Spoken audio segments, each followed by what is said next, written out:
ఇది నర్సగ్రహారం అని park street కాడ 33 అడుగుల రోడ్లో ఇది చుట్టూ బిల్డింగ్లండి.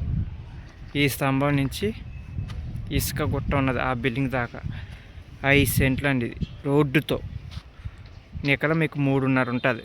దక్షిణం ఫేసింగు, వెనకాలన్నీ మనకి బిల్డింగులు. సెంట్ వచ్చి 17 చెప్తున్నారు, మాట్లాడుకోవచ్చు. ఇదండి, దీని పక్కన కన్స్ట్రక్షన్ జరుగుతుంది, కట్టించుకుంటున్నారు. 17 చెప్తున్నారు, మాట్లాడుకోవచ్చు. ఈ స్తంభం టు అక్క స్తంభం, ఇటుక వెనకాల ఉన్న స్తంభం ఈ బిల్డింగు. నర్సగ్రహారం 33 అడుగుల రోడ్డు, సెంటున్నర రోడ్డుకు పోతే 3.5 సెంట్లు నికర ఉంటుంది.